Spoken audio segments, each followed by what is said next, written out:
Hello, good evening.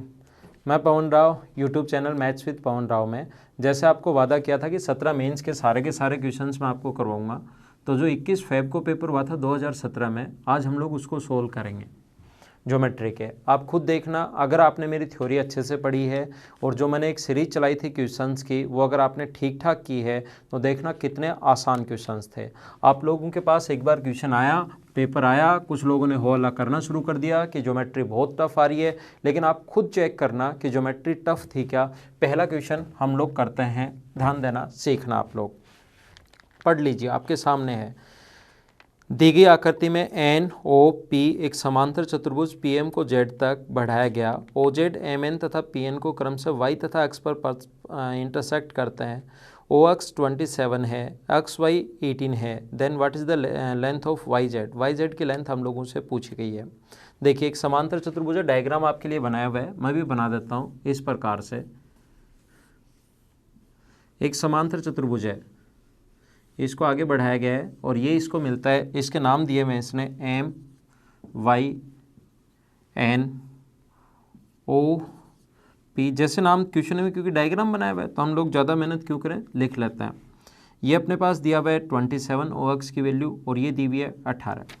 एक चीज़ आप लोग ध्यान रखना, समांतर चतुर्भुज की अपोजिट साइड पैरेलल होती है और दो पॉइंट मैंने बताया होंगे। अगर दो लाइन पैरेलल हैं तो इसको इससे मिला दिया जाए तो भी दोनों के दोनों ट्रायंगल सिमिलर, और अगर इस प्रकार से पैरेलल लाइन हो तो भी दोनों के दोनों ट्रायंगल सिमिलर। क्या ऐसा आप लोग मुझे खुद बताइए, आपको मैंने बताया नहीं बताया? आप कहोगे कि सर बताया। तो मुझे बताओ, ये दोनों लाइन पैरेलल हैं इस प्रकार से। सबसे पहले मैं इस ट्रायंगल की बात कर रहा हूँ, ये दोनों लाइन पैरेलल हैं तो दोनों लाइन पैरेलल, इसको इससे मिलाते इसको इससे मिलाते सिमिलर हो गया। तो ये रेशियो अपने पास 2:3 है, तो ये रेशियो भी 2:3। समांतर चतुर्भुज के अपोजिट साइड बराबर होती हैं, ये 2 है, ये 3 है, टोटल ये भी 3 होगा, तो ये बचा 1। अब इसको अगर हम लोग अक्स माने, ये इस ट्रायंगल की मैं बात कर रहा हूँ, ट्रायंगल में लाइन पैरेलल होते ही, दूसरा इसके पैरेलल होते ही दोनों के दोनों ट्रायंगल सिमिलर, तो छोटे वाले की साइड 1, बड़े वाले की 3। छोटे वाले की साइड x, बड़े वाले की जो साइड होगी वो होगी x + 18 + 27, और क्रॉस मल्टीप्लाई करके क्या x का मान निकाल सकते हो, क्या आंसर आ जाएगा। बस ये दो चीज़ लग रही थी और ये दो बार, ये दो पॉइंट मैंने कम से कम आप लोगों को 20 बार बताए होंगे जब भी मैंने थ्योरी पढ़ाई है। ये बात आप लोग ध्यान रखना। इसको इस प्रकार से मिलाते पैरेलल, दोनों ट्रायंगल सिमिलर, और इसको ऐसे पैरेलल लाइन खींचते ही दोनों ट्रायंगल सिमिलर। ये दोनों पॉइंट एक ही ट्रायंगल में, एक ही क्वेश्चन में लग गए। पैरेलल होते ही 2:3 है 18 और 27 का, तो ये भी 2:3। अपोजिट साइड बराबर, ये 3 तो ये 2 तो ये 1। अब ये इसके पैरेलल, इस ट्रायंगल की बात करें तो 1/3, तो x + 18 + 27, क्रॉस मल्टीप्लाई करके कैलकुलेशन तो करनी ही पड़ेगी। तो देख लो, ये दो पॉइंट लग रहे थे। पहला क्वेश्चन कैसा है, और सभी जो 10 क्वेश्चन आए थे 10 के 10 में इसमें आप लोगों को करवाऊंगा और अगले 20-25 मिनट में ये सोल्व हो जाएंगे, और आप लोग खुद देखना कि कितने आसान क्वेश्चन आ गए थे। चलो अगला क्वेश्चन मैं करवाता हूँ। क्वेश्चन नंबर 2 आपके सामने है, पढ़ लीजिए। दी गई आकृति में ABC एक समबाहु त्रिभुज है, 4 और 12 सेंटीमीटर त्रिज्या वाले दो वृत्त अंकित हैं, तो इसका समबाहु त्रिभुज की भुजा क्या होगी। देखिए, इसकी साइड हम लोगों से पूछे, कितना आसान क्वेश्चन। ये दिया हुआ है 4 और ये दिया हुआ है 12। ये 12 देना जरूरी नहीं था, ये रेशियो 1:3 होता है। ये 4 देकर ये 12 ही होगा, ये याद रखना। इसने तो गलती से दे दिया जबकि देना नहीं चाहिए था। ये रेशियो जब इक्विलेटरल ट्रायंगल अगर है तो रेशियो 1:3 का ही होता है, ऐसा मैंने आपको थ्योरी में बताया। तो ये 12 दिया हुआ है, ये भी गिवन है, ये भी गिवन है। गिवन ये देना जरूरी नहीं है, ये देकर भी पूछ सकता है कि साइड बताओ। तो ये 4 है तो ये 3 गुना होगा 12। ये दिया हुआ भी है और वैसे भी हमें पता भी होना चाहिए, ये बात ध्यान रखना। और अंतःवृत्त की त्रिज्या का फॉर्मूला होता है, अंतःवृत्त की त्रिज्या का फॉर्मूला होता है साइड/2√3, साइड/2√3। तो ये 12 बराबर साइड/2√3, तो ये 2√3 इधर आ जाएगा, तो 24√3 साइड की वैल्यू आ जाएगी 24√3। ये अपना आंसर है। Second question. कितने आसान क्वेश्चन आ गए थे वो आप लोग खुद चेक करिए कि कितने आसान क्वेश्चन है। ये था क्वेश्चन नंबर 2। जितना क्वेश्चन पढ़ने में टाइम नहीं लग रहा, उससे आधा टाइम लग रहा है क्वेश्चन को सोल्व करने में, जिसमें मैं तो समझा और रहा हूँ आपको। क्वेश्चन पढ़िए आप लोग। अगला क्वेश्चन, डायग्राम भी दिए हुए थे क्वेश्चन में, कि डायग्राम नहीं दिया हुआ है, डायग्राम नहीं बना, तब तो ये चीज़ें समझ में आती हैं। पता नहीं क्यों नहीं कर पाए आप लोग, क्योंकि एक दिमाग में हो अल्लाह या एकदम फिक्स हो गया ना, दिमाग में एकदम फिक्स हो गया, तो आप लोग कि पेपर टफ आ रहा है तो फिर पेपर टफ ही बनता है वो। जब आपको एक बार लगना शुरू हो गया कि टफ है टफ है टफ है, तो फिर वो चाहे कितनी कोशिश कर लो वो टफ ही लगेगा, आसान पेपर भी। देखो क्वेश्चन पढ़ लीजिए आप लोग। दी गई आकृति में एस एक्स एक स्पर्श रेखा है, एस एक्स ओ एक्स ओ आर, यदि ओ एक्स बराबर 3 पी क्यू बराबर 9 तो ए ओ एस का मान क्या होगा। इस प्रकार से डायग्राम दिया हुआ है। इंग्लिश मीडियम वाले भी पढ़ लिया करो, जब मैं हिंदी में पढ़ूँ तो इंग्लिश मीडियम वाले, और इंग्लिश में पढ़ूँ तो हिंदी मीडियम वाले क्वेश्चन पढ़ लिया करो। यहाँ पर इस प्रकार से आर एस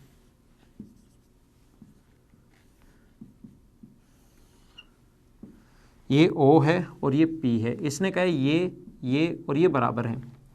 अब इसने हम लोगों से कहा है कि पी क्यू की लेंथ 9 है, ये यहाँ पर पी क्यू है, इसकी लेंथ यहाँ से यहाँ तक 9 दी हुई है, ठीक है।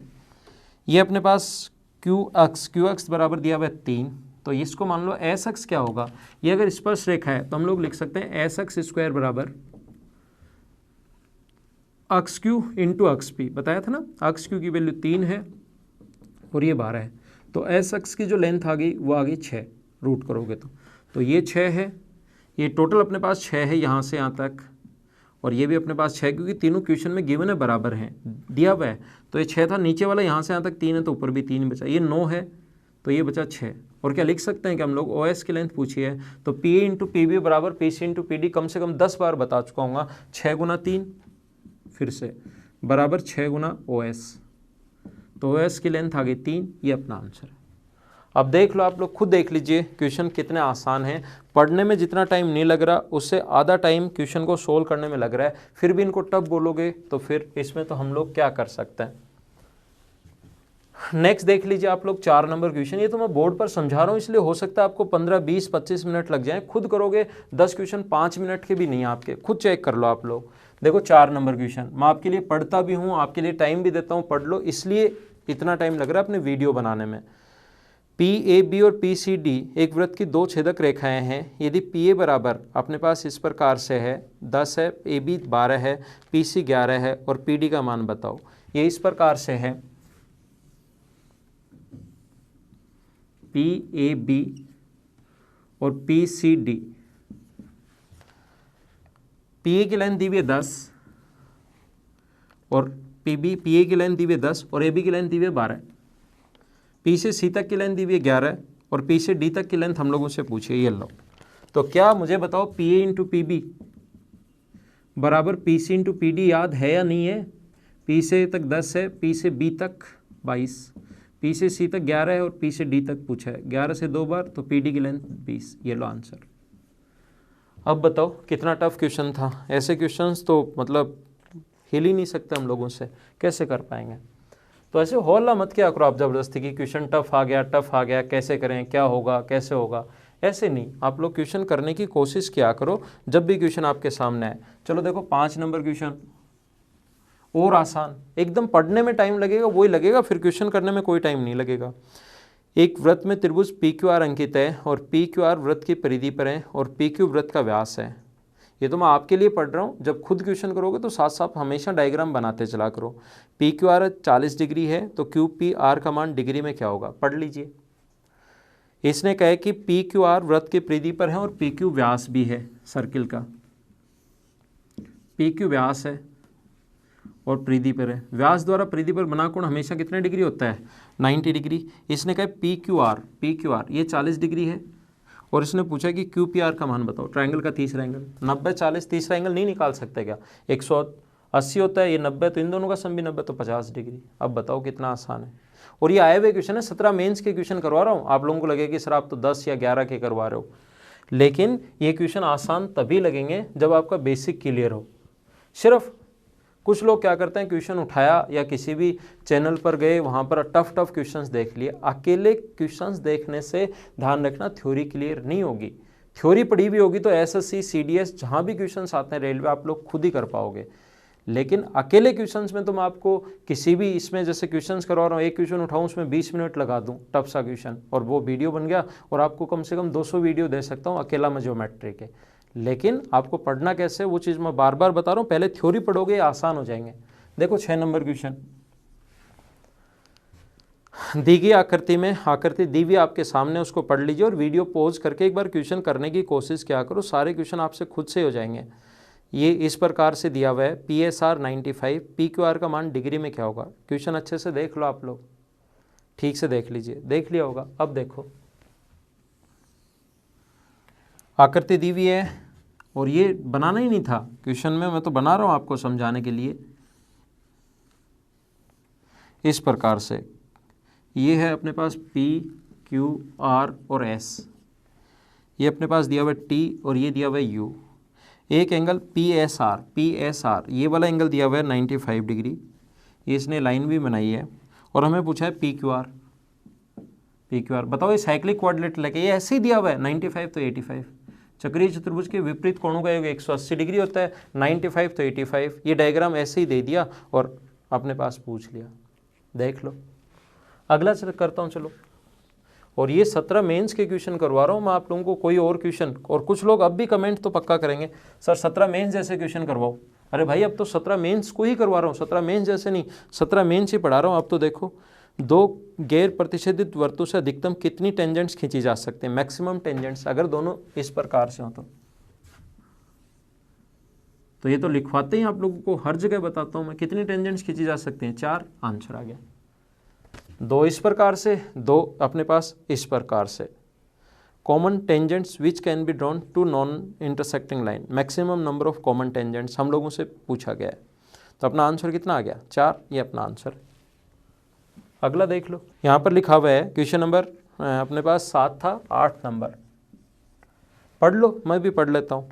PQRS एक वर्ग है जिसकी भुजा 20 सेंटीमीटर है। PQRS के विपरीत शीर्षों को मिलाने पर 4 त्रिभुज बनाए गए हैं, इनका परिमाप का योग क्या होगा। देखो परिमाप पूछा है, 4 ट्रायंगल बन गए, इनका पेरीमीटर पूछा है, साइड 20 है, तो ये जो 4 ट्रायंगल बने इनका पेरीमीटर पूछा है, तो एक का पेरीमीटर निकाल लो, 4 से गुना कर देना। तो हम लोग यहाँ पर 10√2 होगा, ये भी 10√2 होगा, क्योंकि टोटल होता है 20√2। डायगोनल का फॉर्मूला √2 इंटू साइड, मेंसुरेशन में पढ़ा चुका हूँ, 10√2 तो अपने पास आ गया 20 + 20√2, इसको गुना कर दो 4 से, ये अपना आंसर है।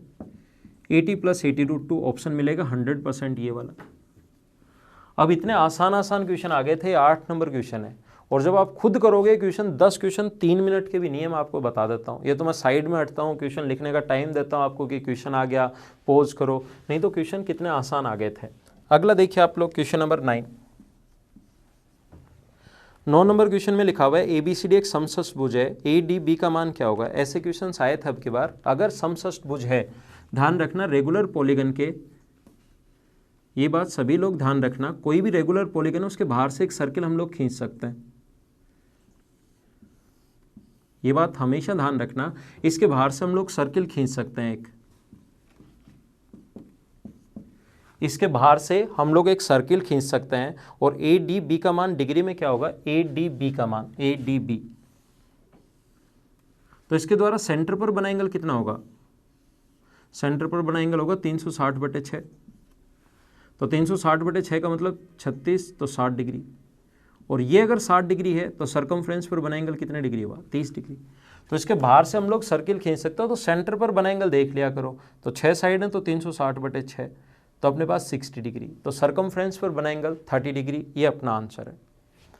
नेक्स्ट देख लीजिए आप लोग क्वेश्चन नंबर 10।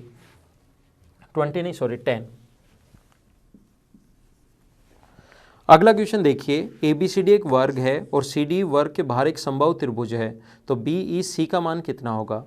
क्वेश्चन पढ़ लिया होगा आपने, कितना आसान क्वेश्चन है, देखो कितना, मतलब ऐसे क्वेश्चंस भी अगर आप लोग नहीं कर पाओगे तब तो कैसे काम चलेगा। इस प्रकार से ABCD एक अपने पास वर्ग है और CDE एक समबाहु त्रिभुज है, ये सभी बराबर हैं, समबाहु त्रिभुज हो गया, एक स्क्वायर हो गया CDE, और हम लोगों से पूछा है कि BEC का मान कितना होगा, BEC का मान, तो ये कोण 90, ये 60, तो 150 हो गया, ये 2 बराबर हैं और ये कोण 150 डिग्री है, तो ये भी बचेगा 30 डिग्री और ये भी कितने डिग्री बचेगा, 30 डिग्री, ये अपना आंसर। तो ये 10 क्वेश्चन थे, कितने जल्दी और कितने आसानी से सोल्व हो गए आप लोग खुद चेक कर सकते हो। एक बात आप लोग ध्यान रखना, एक पॉइंट आप लोग याद रखना कि क्वेश्चंस हमेशा आसान आते हैं, ये चीज़ आप लोग ध्यान रखो, इसको अपने दिमाग में बिठाओ। आपने देखे कि 10 क्वेश्चन हमारे ज़्यादा से ज़्यादा आप लोग 3-4 मिनट में सोल्व कर लोगे अगर अच्छे से थ्योरी पढ़ी हुई होगी। ऐसे नहीं करना कि क्वेश्चन कर रहे हो थ्योरी आपको पता ही नहीं कि करना क्या है, फिर आसान क्वेश्चन भी आप लोग नहीं कर पाओगे अगर आपको बेसिक थ्योरी नहीं पता होगी। तो ये बात आप लोग ध्यान रखना। Okay, thank you. अगली क्लास में मिलते हैं, तब तक के लिए बाय बाय। वीडियो को शेयर करते रहो।